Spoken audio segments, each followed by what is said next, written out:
Preeti here, and today's topic is inflation. In this picture, the minion says, when I was younger, $20 felt like $100, but now $20 feels like just $1, which means that the value of money decreases.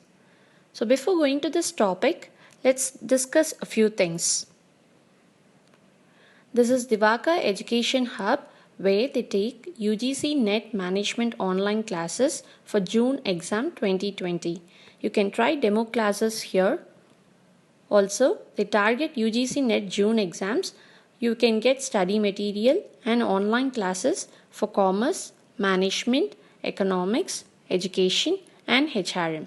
You can also use discount code NETJRF 2020, where you can avail special offers.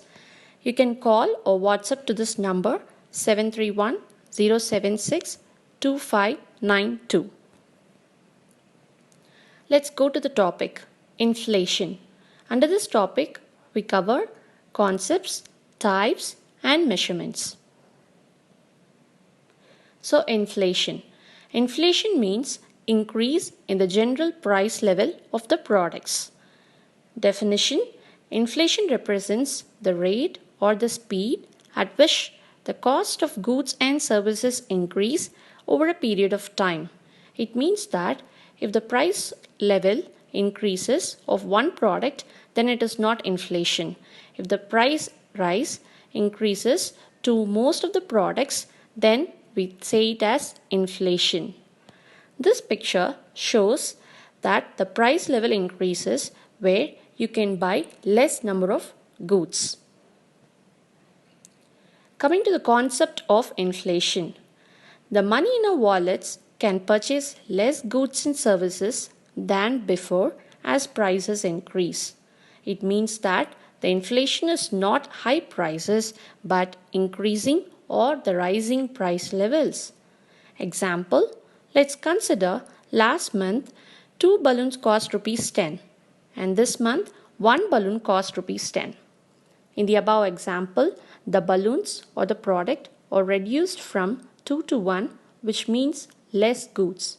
At the same time, we can observe that the price of each balloon has increased from last month to now from 5 rupees to 10 rupees. That means there is an increase in price of each balloon. So, less goods leads to increase in price, which leads to value of money decreases. So this is a picture showing that whenever there is an increase in price, the value of money goes down, which means that the value of money decreases. Coming to the types of inflation. Before going to the types, let's explain about the causes of inflation. Though there are a number of causes of inflation, here are the three main causes of inflation which are explained. First is demand pull. So whenever the demand for goods and services exceeds the production capacity, then we say it as demand pull. Second is cost push. So whenever the production cost or the raw material cost increases, then the price of that product also increases. Third is built in. So whenever the prices increase, the wages or the salary of the employees will also increase in order to maintain the living cost. So how does inflation work? Inflation represents the rate or the speed at which the cost of goods and services increase over a period of time.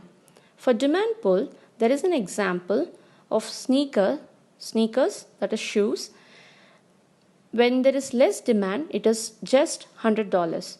When there is more demand, it is raised to $150, which means that if there is a demand, the price of the product also has increased. Coming to cost push. Here, if the helium cost is $10, then the balloon cost is just $5. But when the helium gas cost increases from $10 to $20, then the balloon cost also increases from $5 to $10. Third is built-in. When the prices rise, the wages or the salaries of the employees will also rise in order to maintain the living costs. So these were the main causes of inflation. Coming to the main types of inflation. So based on speed or rate of increasing the price level of the products, it has 4 stages or 4 main types, namely as follows. First is a creeping inflation, or we say it as mild inflation. Why? Because the price rise by 3% or less than 3% in a year, which means the price level of the product increases gradually or slowly over the year. Second is walking inflation or trolling inflation. Here, the price rise ranges from 3% to 10%. Third is galloping or running inflation, where the price rise changes abruptly or increases abruptly, which is more than 10% over a year, which is like running of a horse. Hyperinflation. The price rise is more than 50% in a month. Though this is quite rare, in the past years, Germany and South Africa has faced this hyperinflation. It's quite dangerous. This is a picture showing the 4 main types of inflation, where creeping or mild inflation price rise is 3% a year or less. Second is walking inflation, where the prices rise 3% to 10% a year. Third is galloping or running inflation, where the prices rise greater than 10%. Whereas hyperinflation, the prices rise greater than 50% a month, like a rocket shoot. So, why creeping inflation is good for the economy or for the economic growth? It's because as the prices slowly increase or gradually increase, the production also increases due to the demand of that product, which in turn increases the employment rate and the purchasing power of people. That is why creeping inflation is good for the economic growth of the country. Next, coming to the measurements of inflation. The 2 main types of measuring the inflation rates are, first one is CPI. CPI stands for Consumer Price Index. Why it has the name as Consumer Price Index? Because we are going to measure the change in price of the goods and services on the consumer side or customer side. That's why it has got its name Consumer Price Index. It measures the change in the price of goods and services in retail or directly to a consumer. The CPI is calculated using the market basket, which constitutes 8 major groups of the households. So these are the 8 major groups of the market basket, which are as follows. First is housing cost. Second is the transportation cost that we cover every day.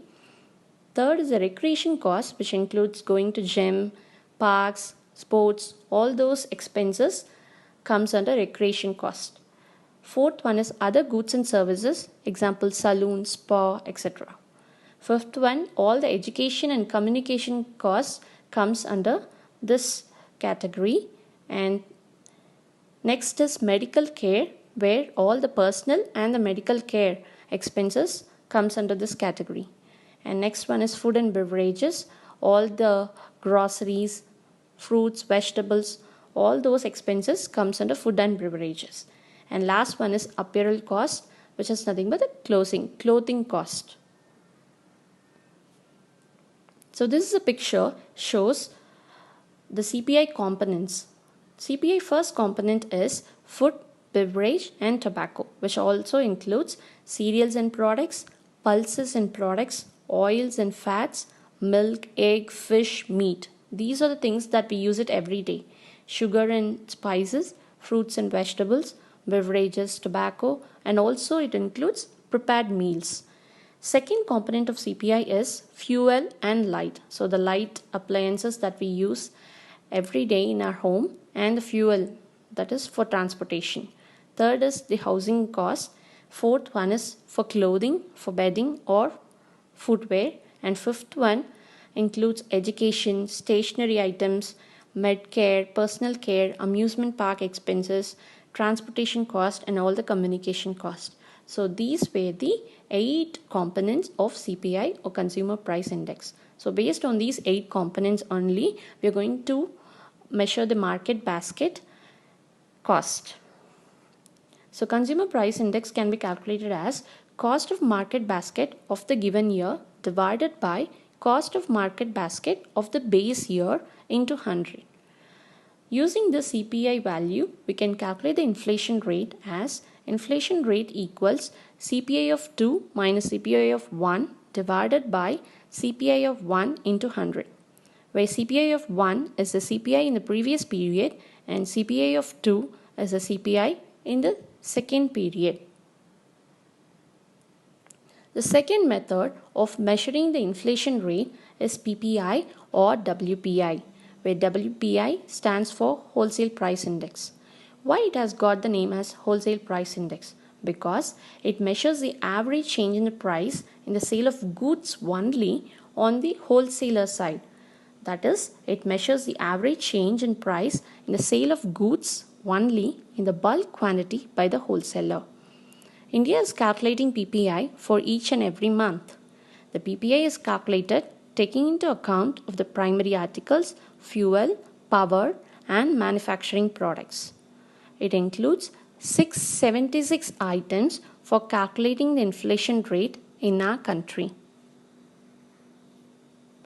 So these were the WPI components or Wholesale Price Index components. The first component is food articles, which includes cereals and pulses, fruits and veggies, milk, eggs, meat and fish, spices, tea, coffee. This is all the wholesale prices in the market. Second is non-food articles, which includes fibers, oil seeds, raw hides, tobacco fodder, etc. and flowers too.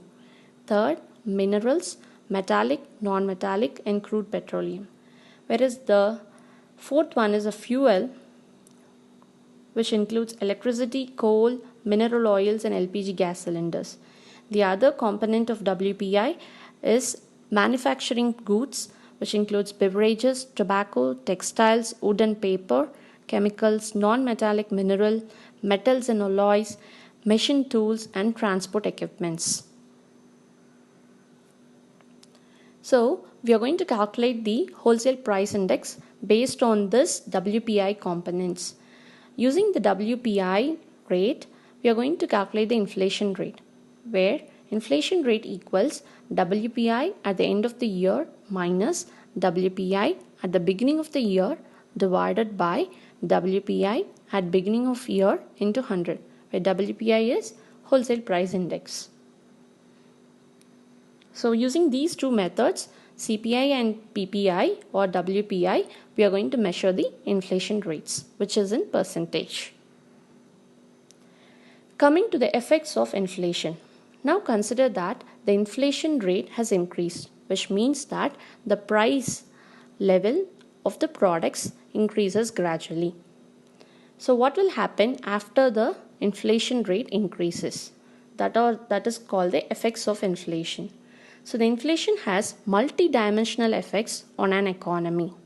Effects of inflation on different sectors and segments is explained below. First, on creditors and debtors. So creditors are the person who lends money and debtors are the person who borrows the money.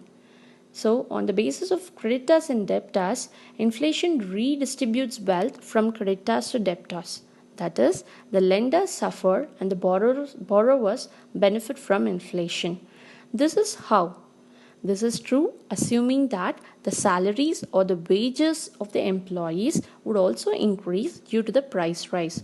So whenever there is an increase in price, the wages of the employees will also rise, which means that the wages of the borrowers will rise. This results in repaying the same amount of money with extra money at hand due to the wage hike or increase in dearness allowance. Because of this, the lenders suffer and the borrowers benefit from inflation. Second one, on aggregate demand. As we already know that one of the causes of inflation is demand pull, which means that increasing prices or rising prices usually results in higher demand as it comparatively lower supply. However, in the case of cost push, that is also one of the causes of inflation, where if the raw material cost increases, then the price of the product will also increases irrespective of the demand, which means the demand may or may not increase compared to the price rise. Third effect of inflation is on investment. Inflation increases the investment in an economy in a short run. How? Because the investor will think that there will be a demand in the future in a short run. So he keeps on investing in the market as it encourages the producers to expand or increases the production. Also, in the short run, higher the inflation, lower is the cost of loan. Whereas in the long term, the investors don't have confidence about the uncertainty conditions of the future, which means the future is unpredictable. So the investors hesitate to invest the money in the market. Coming to the savings. In the short run, rising prices encourages the people to deposit cash in hand with bank as money loses its value, so holding it does not make much sense. So we deposit the money in a short run if the prices rise. However, in that long run, if the prices keeps on increasing, if the price level of the products keeps on increasing, then the rising prices depletes the saving rate in an economy. Next, coming to wages. How? It has an effect on inflation. So inflation increases the nominal or face value of the wages, whereas the real value of the money falls. Simply saying that even though the wages may increase because the employers will demand for increase in price so that the wages will increase in order to maintain the living cost. But though the wages increases, the inflation, the actual value of the money falls. On exchange rate. Rising prices generally leads to depreciation of the currency, which implies that the currency loses its exchange value in front of a foreign currency. But this is related to the pressure on the foreign currency against which the exchange rate is compared. For example, if the US also follows the same inflationary pressure, then there won't be any change in the exchange rate, or the rising prices will not lead to depreciation of the currency. Effect on exports. With inflation, exportable items of an economy gain competitive prices in the world market because the value of money in our country is less or the currency value is less, so they import a lot of products from us. So we got the opportunity of exporting more products. This boosts a country's exports. This happens since value of the currency falls, so it makes it cheaper for importing the countries to buy the exporting countries' produce.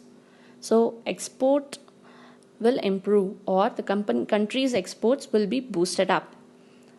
Whereas considering the imports, inflation gives an economy advantage of lower imports and import substitution as foreign goods become costlier. So we prefer to buy the local goods instead of foreign goods because of the less value for money or less value of our currency. This is a picture showing the impact of inflation on firms or on business or management. First is menu cost. Menu costs are the cost of changing prices in the firms due to the increase in the price level of the products. Second is wage pressure. As we already know that if there is an increase in price, the wages or the salaries of the employees will also rise. Third one is less competitive. If inflation higher than the international competitors, then there will be less competition in the market. Fourth, firms with debts may be better off. That is, the lenders will suffer whereas the borrowers will have the benefit.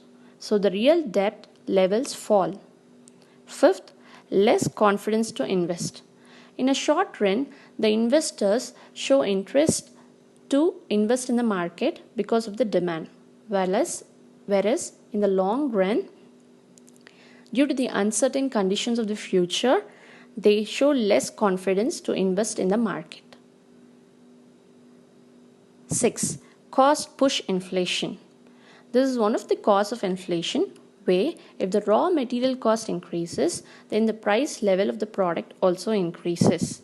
So the firms facing rising costs, but the consumers have low demand. And 7th one is economic growth. If there is a creeping inflation or mild inflation where the price level of the products gradually increases 3% or less than 3% in a year, then the inflation could be a sign of rising demand, and that leads to the economic growth of the country. So these were the impact of inflation on firms. Coming to the current inflation rate in India. According to IMF's forecast, Consumer Price Index or CPI in India will grow to 4.1% in 2020, which is predicted, where 0.7% points up from an average of 3.4% last year, that is in 2019. It is predicted that in the next 4 years, the inflation rate is expected to stabilize around 4%. This is a graph showing the economic survey of 2019 to 2020, where the CPI combined average is ranging from 4.5% to 3.6%, then 3.4% last year, and this year, which is 2019 to 2020, it reaches to 4.1%. As opposite to this, the wholesale price index average increases, then it drops abruptly in the April to December 2019, that is 2019-2020 prediction, to 1.5%. Hope you all understood this topic. Thank you.